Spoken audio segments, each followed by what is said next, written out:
right, hello, welcome to the eVenture Family Channel, and welcome back everybody, because it's been a hot minute. We are here in our Rivian R1S, our 2023 adventure quad motor, what else, forest green, I guess, one. And obviously we've got the whole family packed up here. We are heading from New Jersey up to Rutland and Ludlow and Killington, Vermont for Memorial Day weekend. Beautiful, sunny Memorial Day weekend. We have some high hopes of getting out for some hiking and outdoor adventures, and it's not looking so good right now.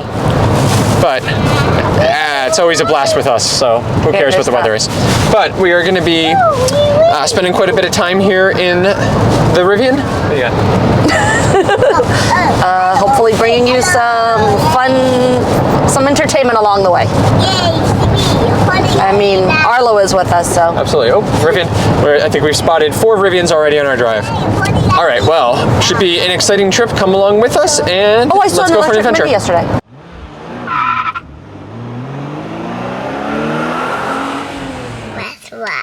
All right, so here is what our trip is looking like. Sorry, we're kind of already on the way. We're in a rush to get out and try to beat traffic, which did not go very well. But yeah, here's our drive. So we're heading toward up north on 87 in New York. Looks like we're going to be heading up. Oh, okay. So now we're staying on 87 all the way up to Queensbury. Okay. So probably not, but.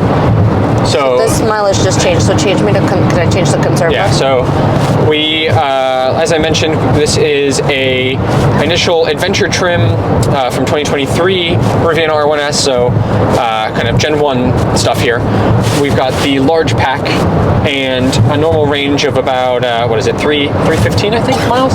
It was at 330 when I switched to conserve mode when we started driving. Oh, okay. And we've been in all-purpose most of the time, but you can see we are at 285 miles now. You never put the percentage on. No, it drives. I like to know. I like hard numbers. 83%. And we just switched to conserve now, so you can see we're losing weirdly, like on conserve mode, we're getting worse efficiency. Yeah, but this is 285, right? And we need 186 to get there, so we should have 100 miles when we get there, not 28. Yeah. This isn't. That's how much is rated, EPA rated. Yes, but this is based off of like actual driving conditions, the efficiency we're currently getting, weather, and some other stuff like that. I understand that, but my point is that it always does this, and then as we get closer and closer to the drive, it will become closer. It will be almost exactly based on the math that I do. Yes. Especially now, not in the winter time, but in the summer under these conditions, it will be probably around between 70 and 90 miles of range left when we get there. I'll go with 60 to 70. I don't think it's going to be that dramatic, but yeah. Okay, so we're going up here on 87 all the way, it looks like past Albany, past the first Rivian Adventure Network charger that we encountered here, which has been here a couple years now in Kingston. So this is like a Gen 1 Rivian Adventure Network. And then up here, now it just switched back. Now we're going back. Okay, I can't decide what we're doing. Now we're cutting back over at Troy. You should check Google Maps. Yeah, I think I like kind of going the other way. This thing seems to be having a problem. I'm gonna throw up in a minute from the way. Arlo, please stop. It's not me. This thing is like all lagging. So I think instead we're probably going to go up this way and then cut over, which is I think a little bit more miles, but tends to be faster. And here is this Rivian Adventure Network charger in Queensbury that only came online last year. This is a Gen 1.5 and is open to, actually both of those are now open to all vehicles. I think pretty much all of these ones up here in the Northeast are now open to any vehicle. I got a 6 out of 10 available. That's the one at the diner, right? Yeah, the one at the diner. And a pretty good diner. Yeah. I think instead we'll maybe plan on, if we need to, we could stop there on the way back home and do lunch at the diner, if anything. If we need to. Yeah, so pretty straight shot up there. So our plan for the weekend basically is we're going up there, we're gonna actually look at some houses up there. Starting to get an idea of if we want to get a little ski chalet up there and maybe a rental property. This is just sort of our initial like looking into a trip, but we'll see what we find. We're definitely going to do some hiking up there and hit some of the restaurants, just kind of see what it's like around that area, because we've only been there in the winter. Yeah, see what it's like in the spring, summer, if there's enough there to, you know, invest and commit to spending more and more time there. But yeah, if this works out, then definitely want to also find a place that we can plan on having our own level 2 charging at, to make this trip easier. But the nice thing here is we're staying once again at the Hampton Inn in Rutland, which has got nice level 2 charging from what is it, SEMA Connect, EV Connect, I guess it is now, chargers that have always been available. Nice, and that's our plan, and part of why we don't think we need to stop. There are 4 chargers there, and I've never seen more than like 2 of them being used. But do you have to pay for it? Yes, you do, but it was very cheap. They tended to cost me like $2 to basically charge up the entire car. That's awesome. Yeah. We've got included breakfast, which everybody loves at the hotel. We get some waffles. Last time they had the Paris Hilton red velvet ones. Really? Yeah. We'll see what. Oh, is this a Hilton chain? Yeah. Oh, God. And what else is there? Unfortunately, our favorite inn at Long Trail, the Which pub I've at never Long Trail been to. Inn that we like stopping at, is a little Irish pub there, and they do a phenomenal Vermont half and half, which is Vermont Long Trail IPA and Guinness. They're closed for the season for renovations, so we can't do that. No, they are closed for spring cleaning until June 26th when they reopen for the summer season. So something tells me between like the resort's closing and end of June, it's pretty dead up here. I think so, because I saw like some of this stuff, like Killington just shut down like a week ago for skiing, and I think like mountain biking and stuff hasn't really started yet. So, and plus you can't in this weather. I'm sure it's like all mud there anyway. Yeah, I don't think that stops you from mountain biking, but yeah. True. Then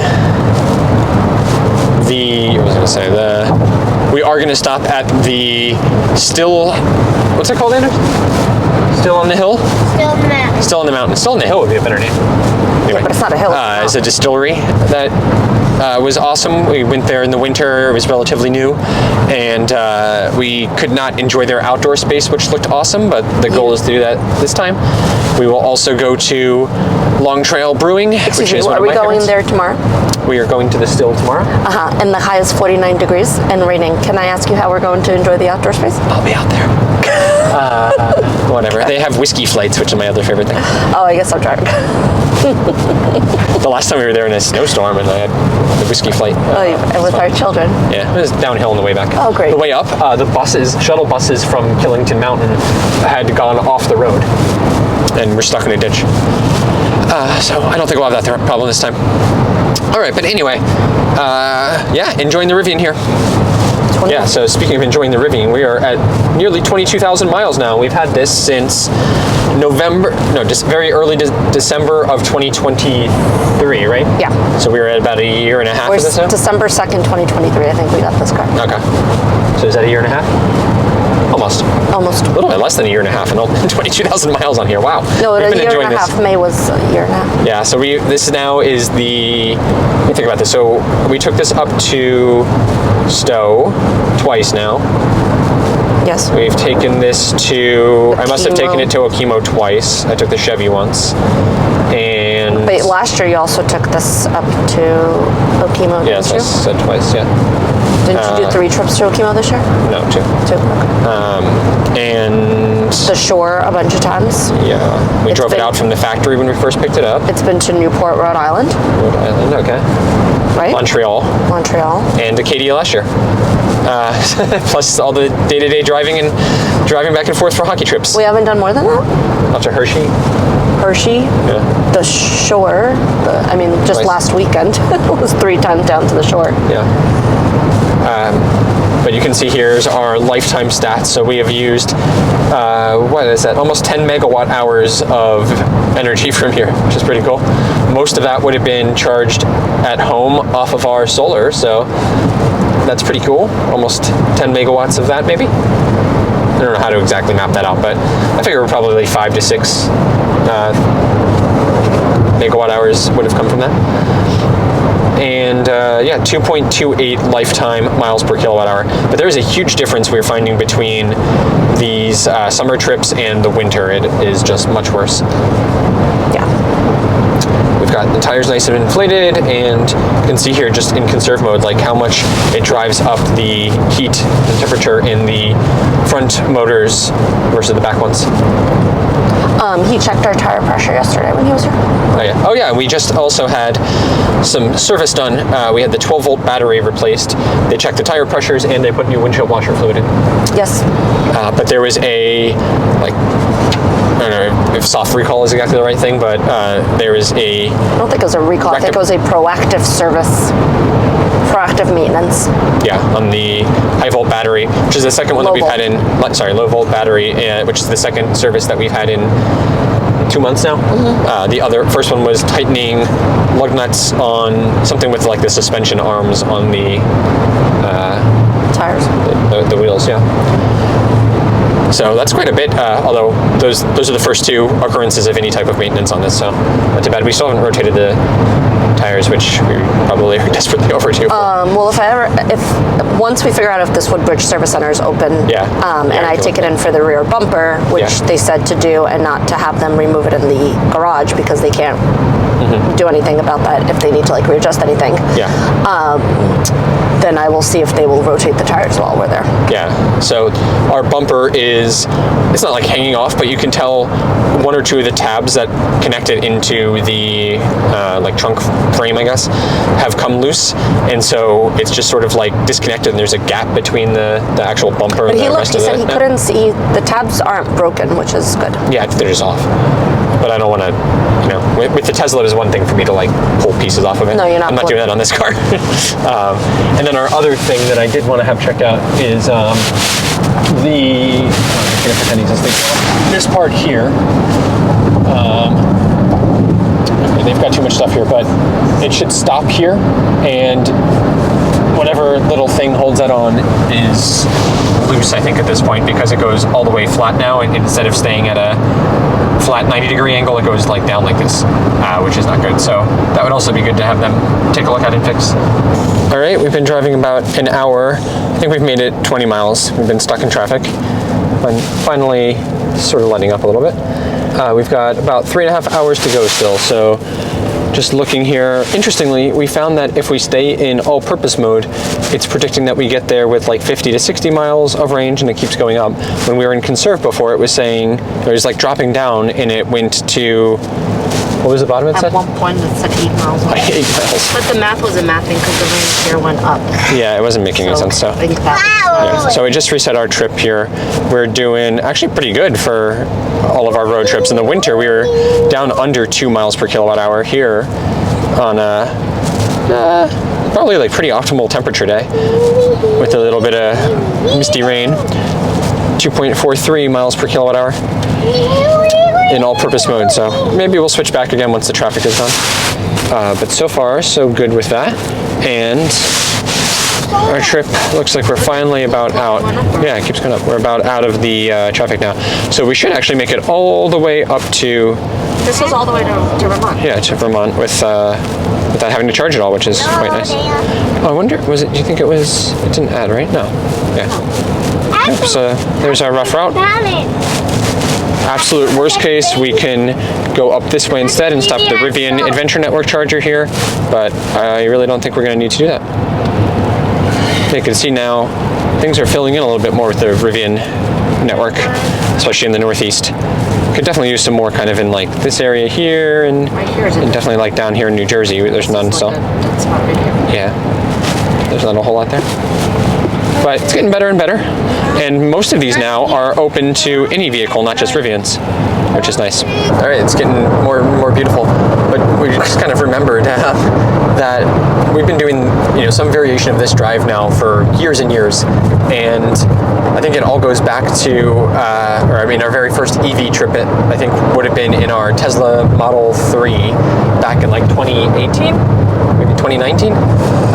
Where did we go? I don't know, somewhere, or I remember going up to Stratton which is basically the same way. You did that. That was in that was January of 2020 that you did that.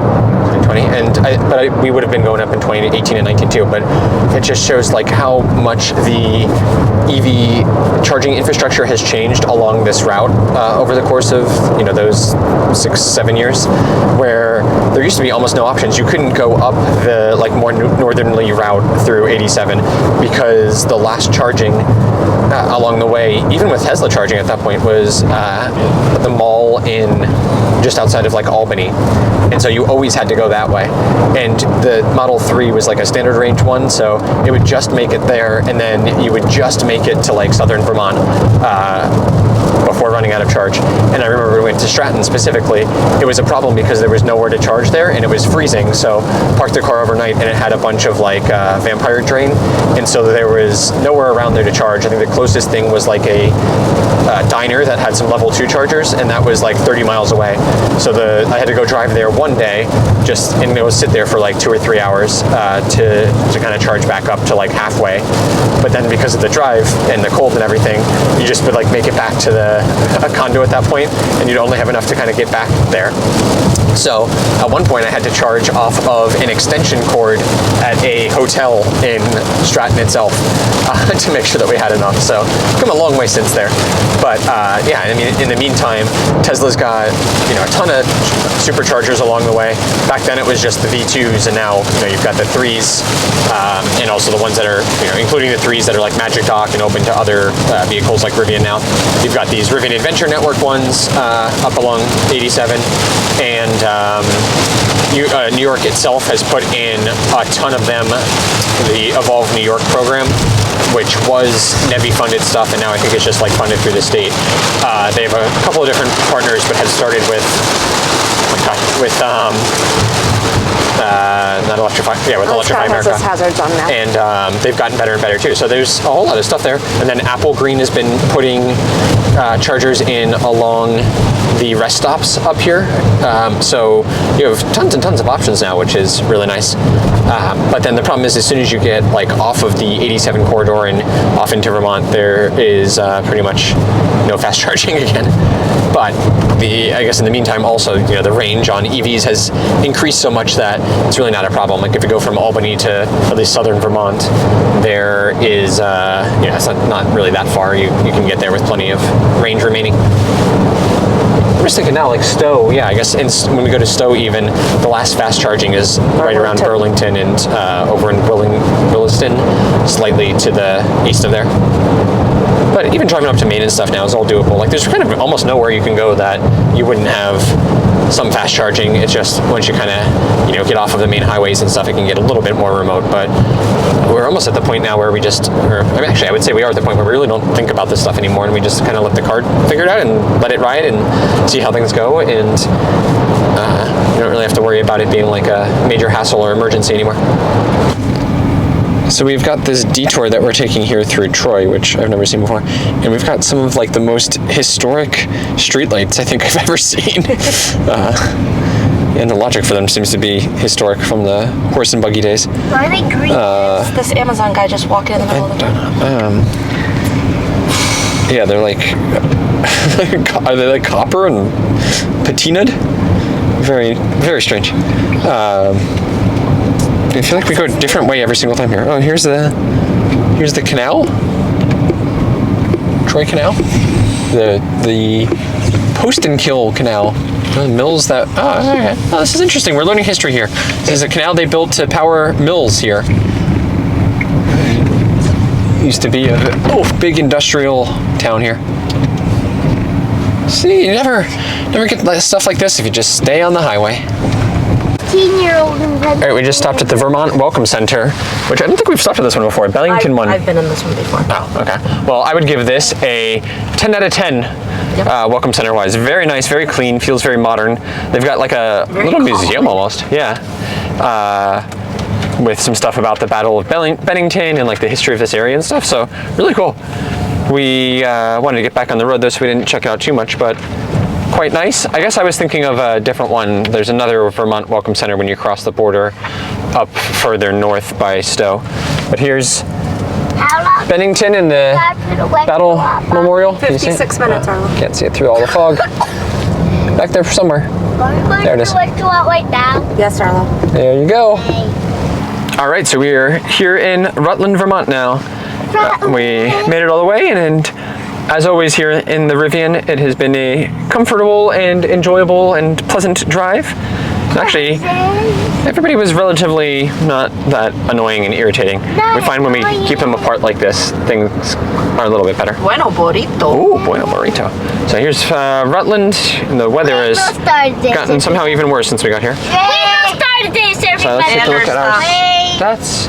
So 201 miles and 2.53 miles per kilowatt hour. Very efficient driving.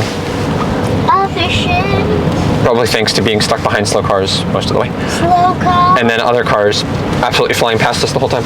Flying past. So not so bad. There's your soul. Gil's delicatessen. Yeah. So, all right, we're going to be heading here to the Hop and Moose in downtown Rutland here, which hopefully we can get in. They don't take reservations, and it is always Hopland here. They're driving me batty. Daddy. I forgot downtown Rutland is nice. We haven't gone over this direction.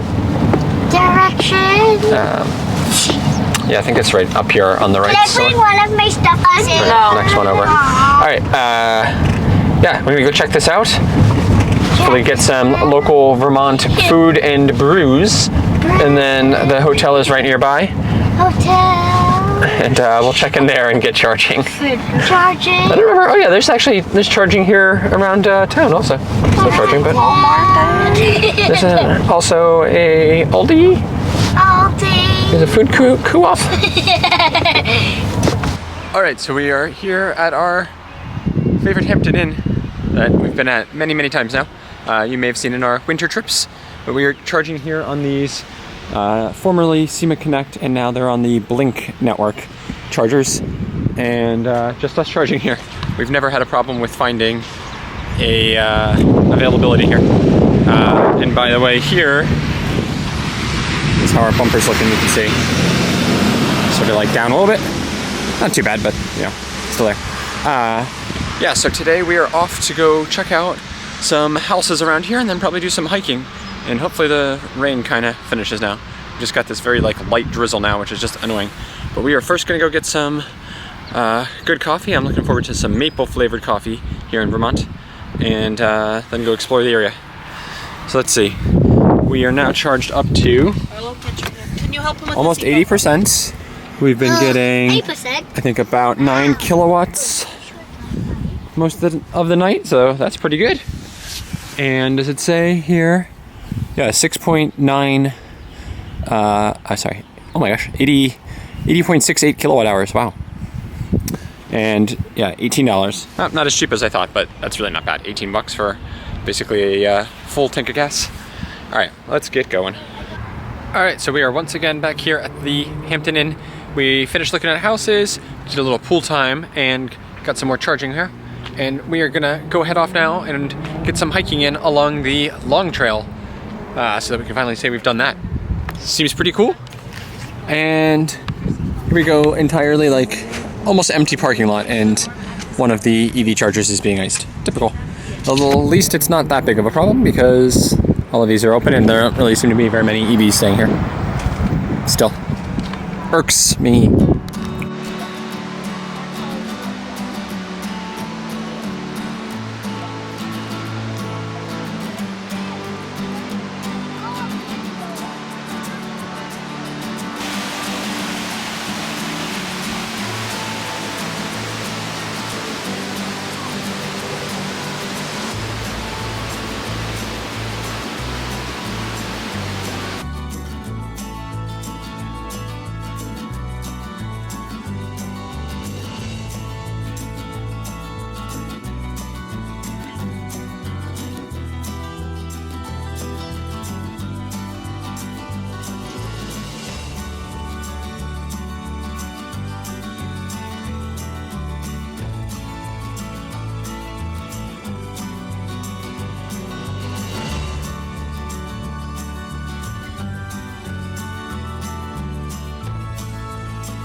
All right, I am sure this does not look as bad on camera as it does in real life, but this is getting steeper and steeper, and so we are making a responsible decision and turning back around. The rocks here are pretty slippery and everyone's falling every like 3 feet, so we failed to summit the mountain here, but we made it pretty far here along the long trail and the Appalachian Trail, and we're gonna go head back. Plus the suspension bridge was kind of the most fun part, and I like the river over there. So we're gonna try to get there, and maybe we'll see some moose on the way.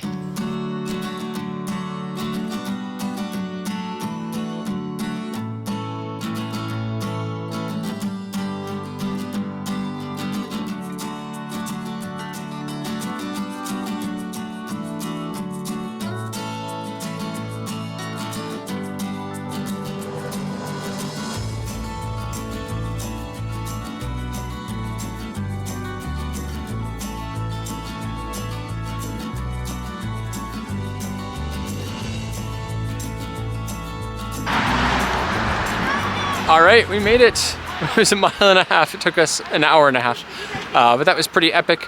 Loved the suspension bridge, and we didn't really get to any of the view or anything, but that was a fun little hike. A little still rainy and muddy today, but tomorrow should be better, so we'll save some of the other hikes for tomorrow, I think. Maybe we'll go check out a waterfall now, because we've got a weird amount of time, I think, before dinner.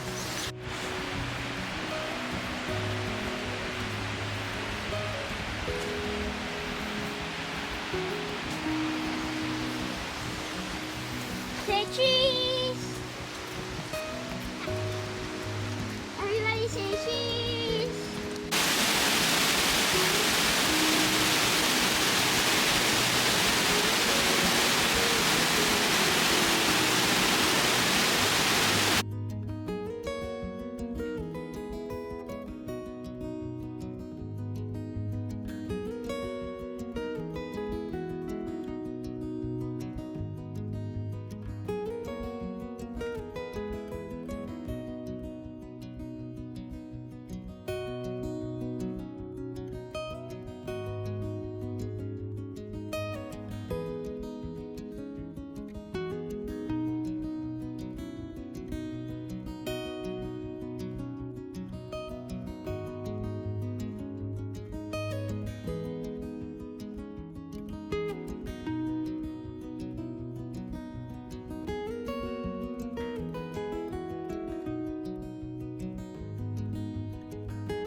Good morning. So we are on an interesting road here, and I'm very glad we've got the Rivian up here in Vermont. This road is not open during the winter and is, I'm gonna say, only suitable for highway legal vehicles. No trailers. There's about 4,000 restrictions on here. May 1st through December 15th. So it only opened 3 weeks ago. Oh, come That on. doesn't say that bad. Oh, yeah. I bet, because I'm sure it's not cleared off at all before then. This is fine. Alright, we made it here to Lefferts Pond. We have this nice trail around. Actually, I guess technically, the pond is back through there. I think this is the reservoir. But, this is so beautiful. Tell her. And we're way too loud to find any wildlife so far, but maybe if everybody finally calms down, we'll have a chance of seeing something. Probably not though.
We're driving through Okemo. This is pretty cool. You can drive straight up the road here, past all this stuff. So here's the ski trails. This one over here is where the racetrack is. We drive on the road.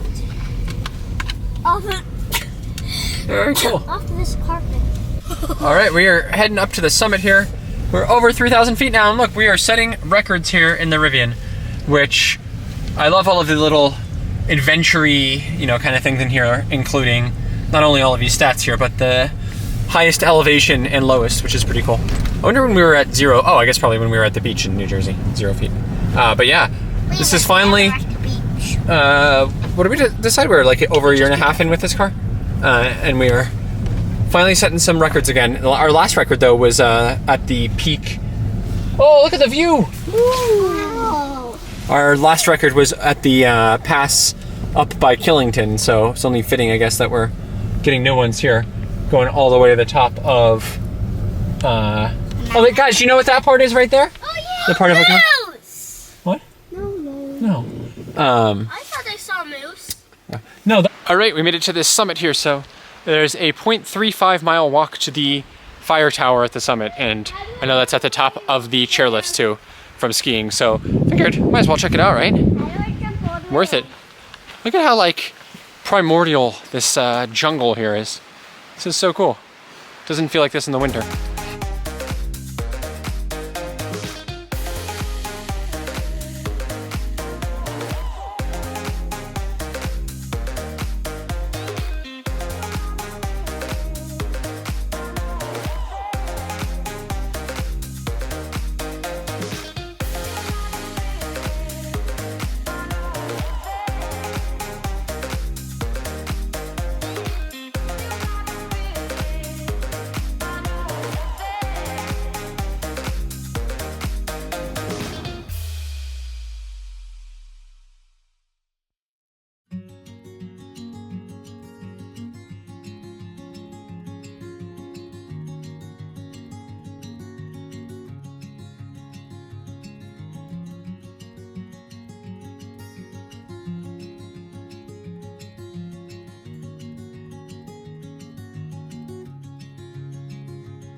Hello, good morning. It is our last day here. We are about to take off, and thanks to these chargers, we have once again charged all the way up to this day to 100%, so we should have adequate range to make it all the way home.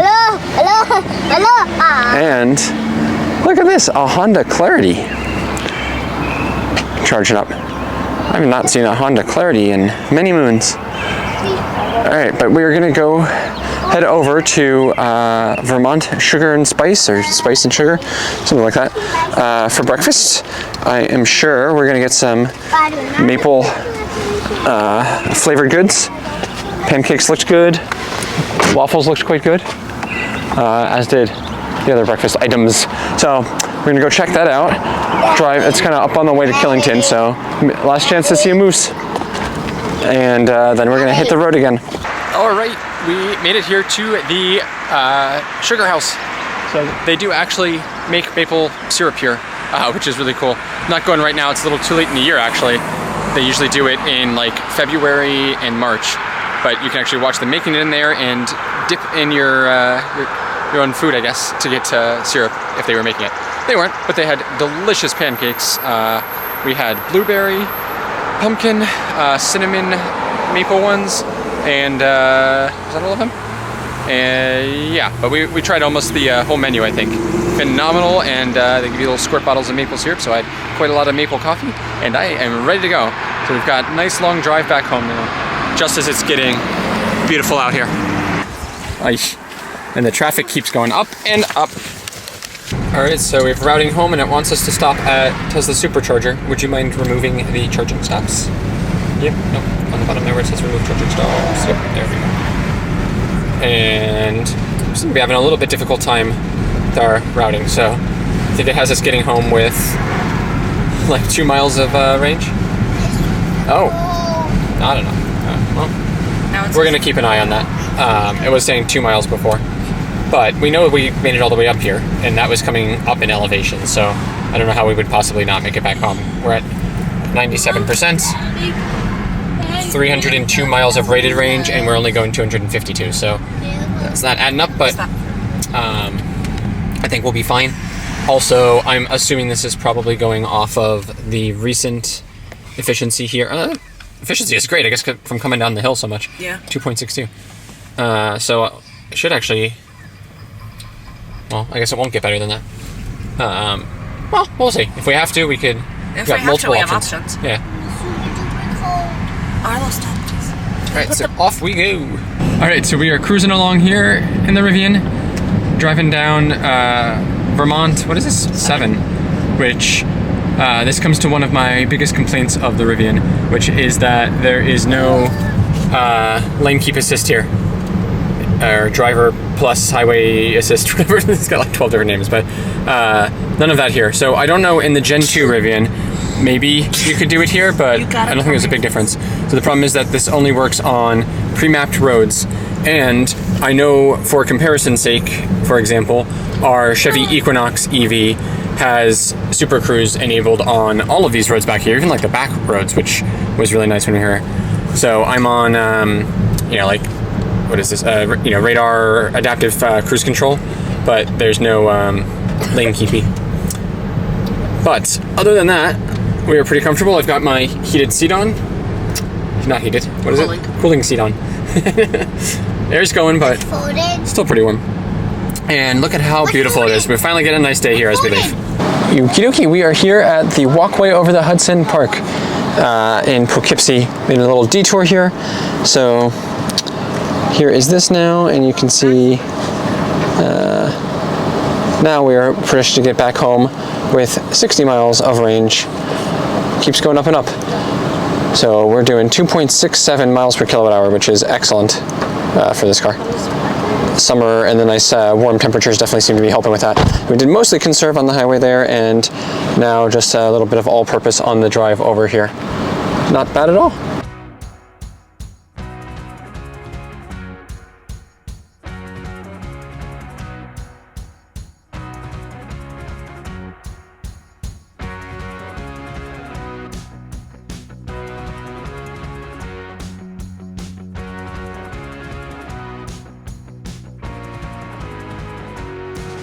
Oh yeah.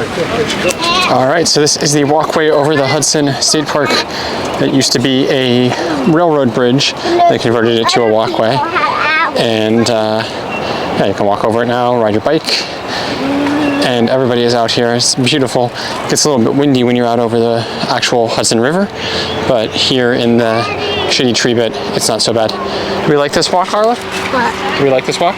Yes.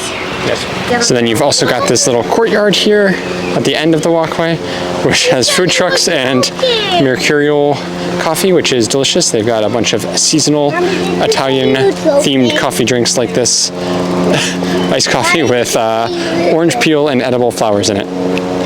Is it good? Yeah. Did you say you were joking? And then there's other food and stuff here too, and some restrooms. All right, well, we are stuck in traffic, of course, because we're on 87, and this is just what happens here. So I guess we will debrief a little bit on the road trip and talk about our experience here in the Rivian.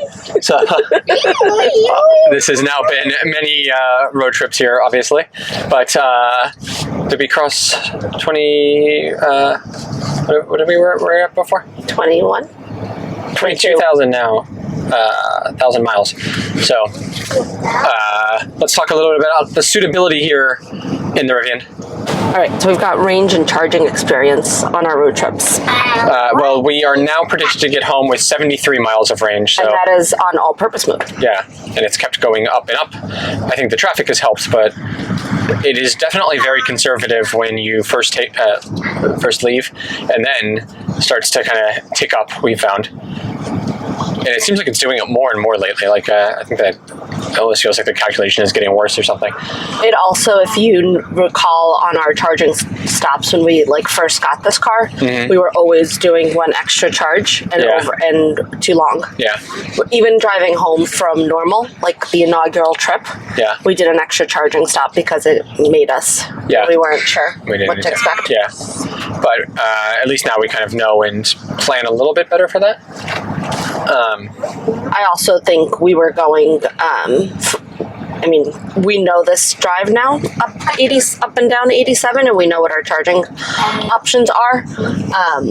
But when we went to the Midwest, we didn't really know. Yeah. We didn't know how long actually, and if stuff would work and things of that nature. So. Well, it was also before you could use the Tesla ones. And exactly. There was I guess there were those couple Rivian ones in Ohio, but really not much at that point. And the inaugural Vermont trip for this car was before the Tesla network opened up to it. Mm-hmm. Remember? Yeah. It's gotten easier and easier. Yeah. And I just think in general, there's between Rivian opening them up, all the Tesla ones, there's not so much panic. Mm-hmm. And we saw a ton of stuff in Vermont right now. Yeah, and the part that we were. Built out more there. Southern Vermont definitely seems to have more than Northern Vermont.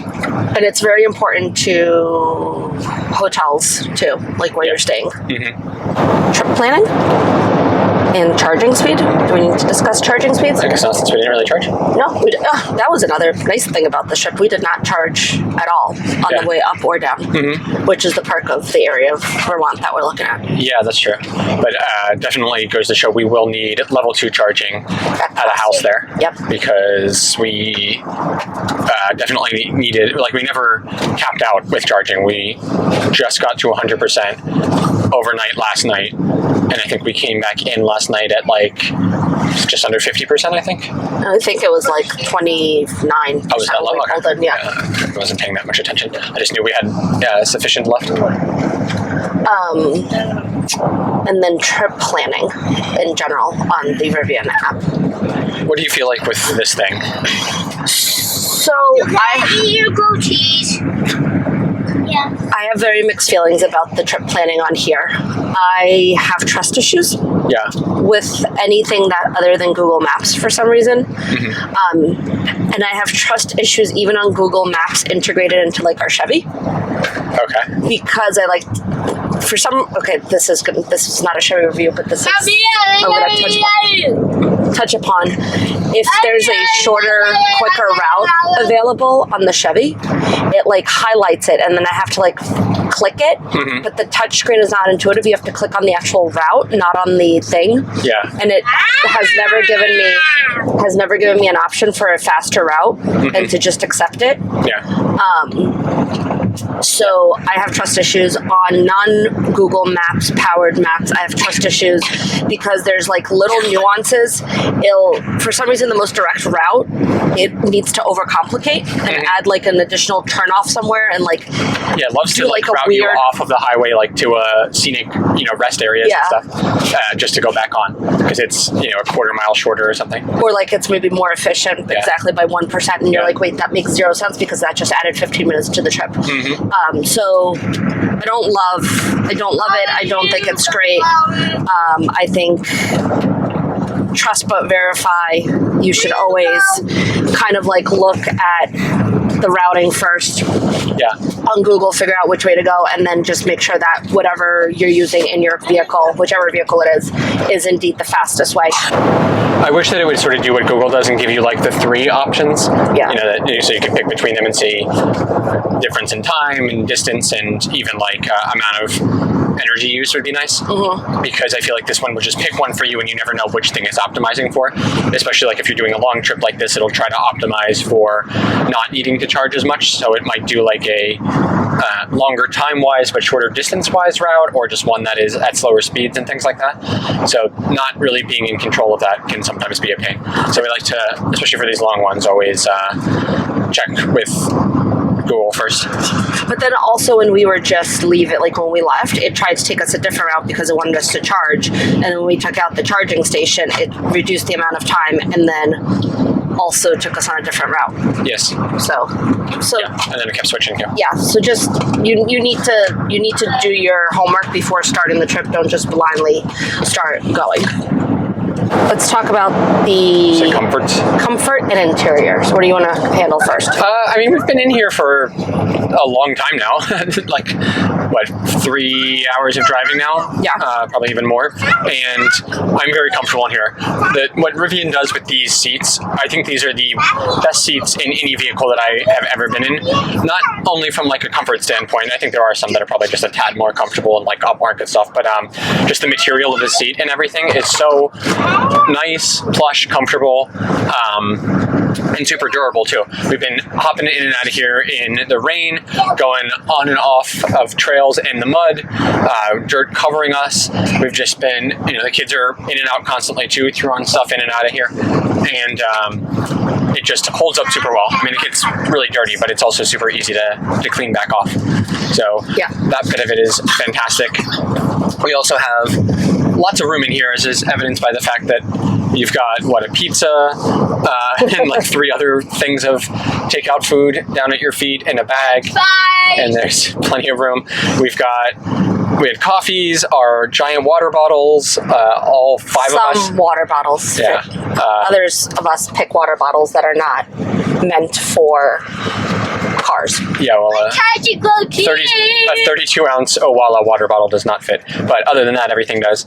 And then you just have lots of good storage space in here. So I've been able to keep my phone up here and the cameras and stuff in the little compartment here in the armrest.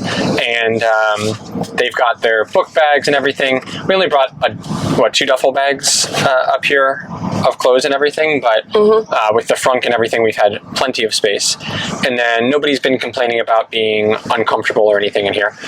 And then can we just talk about the cooling seats and the difference that makes? Yes, that's been very nice. That's just such a nice little add, especially when you're driving for a long time. Your tushy gets warm. Yeah. Even if the rest of you is cold. It's been nice with both heated and cooled seats, because when we drove up to the top of the mountain, it was quite cold there, so getting warm was nice. And then here today, where we finally have sun and it's almost 80, just a little bit of back and bottom cooling is chef's kiss.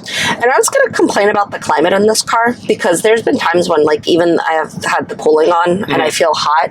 It's been very good this trip. Yeah. And like the sun's beating down on us. I mean, it's granted the air temperature is only about 75 degrees, but it's been very comfortable in the car. Almost cold. Yeah, we've had to turn it up a few times. Yeah. I will say that, like, even with this, the roof is tinted, but between the roof and the front screen, which I feel like is very minimally tinted, I get a good amount of heat coming in here. So I know people like living in the Southwest and Florida and stuff have concerns about that. I do think it could be a problem here, and you probably want to tint the roof. Although on the Gen 2 you have that option for like the powered tint one, which is pretty nice. But in here for sure I can feel. Yeah. I think really feel there, but like my head just feels warm. The roof is way more tinted than the front windows. Don't touch that, Arlo, please. We talked about cargo space. We talked about storage. So,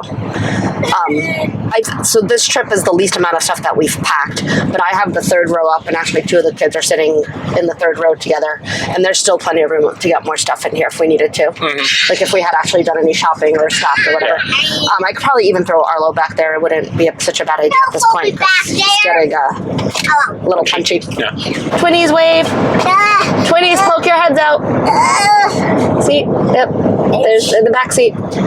All right. So now let's talk about you more than me. More french fries. More french fries. Let's talk about more french fries. Drive dynamics and performance. Your favorite things to talk about. Yeah, well, you drove on the way up, so you can talk about that too. But Yeah. You have a bigger opinion on it. I love how this drives, both especially in all-purpose mode where you have like full power all the time, but even in conserve mode where I noticed it limits it around 2/3 of the like maximum, because there was one part where I had to kind of get a jump off to merge on safely, and I felt it max out there, but it was still more than enough for us to get in. But in all-purpose like this, it's just this thing is a rocket. And then just driving around, I absolutely love how it feels. The one pedal drive tuning in this is Chef's kiss. Yeah, just the best of any EV I've ever been in. And the regen is nice and strong, so I don't think I've had to touch the brake once on this entire trip. The overall handling and everything was great. Like, we were driving around through big, mountain roads and overpasses and through the woods and everything. Yeah, in the rain, running up trails, kind of washboarded out stuff. And it felt very nice. Turn it off. Yes. The suspension in here keeps getting dialed in more and more. So it's got air suspension, so you can, raise or lower the drive height if you need it. So when we were going over some of the off-roady kind of traily roads, when we needed to, we could lift it up. But then I just find that the auto is also very good. So the suspension here also, the auto keeps getting better and better through software updates. And I find that they've actually been making the ride feel even better, and the comfort and ride quality feel better over time too. Yeah, so the regen, this trip especially, I don't know why I've been paying attention so much to it. We gained so much mileage, even today's drive, but especially going up and down the mountains. Then one day I think we were 20 miles away, and we used 2 miles of range. Yeah, it was crazy. We drove around for something probably 4 hours yesterday, and I feel like we used 10% for most of it. Yeah, it was nuts. You talked about driver assist a little bit before, but I know you have a lot of opinions on driver assist. Just the limitations of it are kind of bugging me. It is better than nothing, but that's not saying all that much. Just the fact that it's only available in so few places is a big limitation with it. And then I also I feel like there were bits here where the road, it wasn't even the markings were weird, but just there were some kind of tar lines and stuff on the road, and it was having a hard time kind of staying centered correctly, and I just felt like it was getting too close to the next lane over, and the other cars were over too much too, so I didn't like that. And then I've got my hand firmly on the wheel. I just want to be able to sort of nudge a little bit in those cases to keep it over further away from the other cars, and you can't do that because then it just immediately kicks off. And then I like that they added the update, I guess it's been almost a year now maybe, where when you're on the lane keep, you can initiate a lane change. You have to do it manually, but then it'll automatically turn back on once that is done. Oh, is that what that sound was? Yeah. Oh, I don't know. But that works most of the time, but every 1 out of every 10 times or so, that'll just kick you out of it also, and then you're back off of it and you have to re-engage it and everything. So kind of a pain. This is probably the most I've ever used the adaptive cruise control on its own with still steering on this trip, just because the highways and stuff up in Vermont were not mapped, and that was actually pretty good, and I feel like that's a little bit nicer of a drive. We're not, bud. I also feel like with the one pedal driving here and how hard the regen is, you can get kind of seasick in here fairly easily. So I like the adaptive cruise control for just being a little bit more gentle and less swayy back and forth for a long drive like this. So we talked about navigation. We don't need to talk about that. Yeah. The screen hasn't been so laggy and messed up this trip. I mean, it wasn't no drive up, but it seems like it sort of fixed itself. Maybe. On the way up, like it was just like sort of freezing and lagging a whole bunch. And Was it resetting on the way up? it did reset the one time, right? Was that this weekend or was that right before that? I don't remember. It was recent. I don't remember. Yeah. But it and then like the music was just stopping and everything. So then connectivity, I guess. So we were just doing Bluetooth on the phone. We were not using the streaming connectivity thing in here because I guess we could have done it for the month. That wouldn't have been that bad. Like $10 or whatever might have almost been worth it for this drive. But I wish that this had, I guess, satellite radio would be nice. Well, it does have satellite radio, but because you pay for it, it has Sirius on But here. that's over cell, not over satellite. So like in a Chevy where it's actually connected to a satellite, you can use it anywhere that you can see the sky. Which is that would have been nice. Very nice, yeah. And like when we've driven up to Okemo before and you have no service up there, it's nice to have that. Whereas this is entirely dependent on cell service. So we, especially just driving around through the mountains and stuff, kept losing it, and it was just, stuff was cutting in and out constantly. So I was getting a little bit frustrating with that. And I guess having CarPlay or Android Android Auto would not fix that problem because that's also cell. Yeah. Although I do find that Bluetooth is fine if you just play through that, but then it's kind of a pain because you're, dealing with the playback controls on your phone. Well, I guess not play, pause, and skip and stuff, but if you want to like switch, don't miss the exit. The tracks and stuff, you have to, or like switch what playlist you're listening to. You have to do it on your phone versus the screen. And if you're doing it like Apple Music or Spotify or whatever on the screen, then you got the advantage of that. But I find that especially when the connectivity is bad, is just like it's all messed up all the time too, and like it's just kicking you out of the playlist, and you have to like go back into them and start it again and everything. So that can be a bit better. So I still really like very rarely feel like having CarPlay or Android Auto in here would be all that beneficial. I'm totally fine with this system. It's just you do kind of run into some of the limitations of it when you're in these low connectivity areas. And the lack of Apple CarPlay and Android Auto, I don't really notice it. I don't think it's that big of a deal. What do you think in this car? Yeah, I just said that. Yeah, okay. Ooh, ZDX. There you go. ZDX. All right. So overall. Oh, buzz. Oh, okay. Well, I did not catch the idea. That's it. Yeah, overall, there's a reason we take this car like on all of our trips. It's very comfortable. It is roomy. Nobody's fighting. I think actually this the two of them in the back row. Is the move. And then the range on here it makes it so convenient too.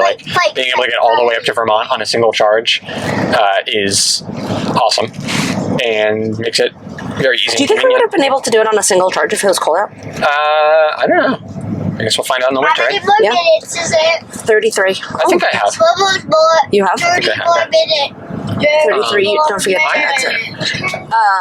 Yeah, I love not having to stop for gas. I mean, especially on the ship, we didn't have to stop for gas. The charging was even when we do have to stop for charging, it's not. I don't know. It's never been a pain. Mm-hmm. It's always kind of well timed, and it's always much faster than you think it's going to be. So even when you stop and try to do it with a meal, your meal takes longer than the actual charge does. Yeah. So it's nice. I don't miss stopping for gas. It's just so. Yeah, exactly. Yeah. What a waste of time.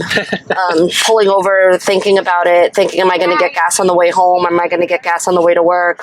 If I'm going to get it on the way to work, allowing that extra 15 to 20 minutes in the morning. It's been such a pleasant lifestyle change. Yeah, and I feel like Rivian's got the best overall blend of charging right now, access charging wise. So you've got anything that is publicly open to anybody, like Electrify America, EVgo, Charge Point, all of these, you know, other little ones. And then you've got the Tesla access, which, you know, more and more are getting now, but still not everything. And then you have got the Rivian ones, which I guess those are open to everybody. A lot of them are now. Yeah, but most of them, I feel like the Rivian ones are always empty, except that one time when we were coming home from Stowe. Yeah. In February, I've never seen a Rivian one busy. Oh yeah, that's right. Yeah. But that was also because 3 of them were snowed in. Yeah. Yeah. So I guess actually, I guess the Chevy technically can access the exact same chargers as this one. Can it? Yeah. Because you could use the Rivian ones if you wanted to, but Oh. but it charges so much slower. I'm trying to go over into the right lane. Yeah, I think if you're road tripping, this is the vehicle to do it in. Yeah. Like Even just being able to do that little maneuver there of there's a little gap there. And just being able to, you know, just go bloop. just bloop yourself right into it.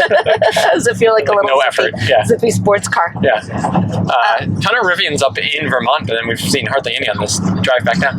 Oh, yeah, except the one that we stopped at the Walkway on the Hudson. I haven't seen any today. Yeah. Which is very unusual because I'm seeing more and more Rivians on a daily basis. Yeah. In New Jersey. Yeah, there's so many on this. There's a bunch of Gen 2 ones on this trip also. Oh yeah. In Vermont. Yes. From Boston. Yeah. In Connecticut. Yeah. Yeah. So I Watch definitely this X7. I definitely love taking this car on road trips. It is perfect for road trip ability. EVs overall, you know, I mean, at this point we've been doing this for what, 7 years, I guess, of EV road tripping. Yeah. The first big one being going up to Stratton, at least that I can remember, in the Tesla. Yeah. And it's gotten easier and easier. Because you eat too much food. If you're willing to do just, you know, a little bit of planning work, then it's no big deal. And even a trip like this, we really didn't need to plan at all beforehand. So definitely do recommend, and I think you can absolutely make it work. Yeah. I mean, it's a no-brainer. Okie dokie, we are off the highway, almost home. So you can see we did very well on range and efficiency. We are now going to get back with 76 miles of range. We're at 25% now. And yeah, things have been great. So that's the stats of most of our trip. I think I remembered to reset the trip thing like halfway up to Vermont or something. You did it about right around Suffern. Right, okay. Like right after the traffic on 287. Okay, so this was most of it then. Okay, so that includes all of our driving around and stuff. So 2.67 kilowatt hours. So it's actually gone back up a little bit again on this drive back. And we've been on all purpose for the last hour and a half. So it really feels like there's not much of a difference between conserve mode and all purpose. I guess especially like if you're in traffic and maybe not at like top speed and stuff. Anyway, pretty good. Okie dokie, that is our road trip up to Vermont and back. Hope you enjoyed that. Definitely let me know below. And with that, thank you so much for watching, and we'll see you out there for another adventure soon. Bye.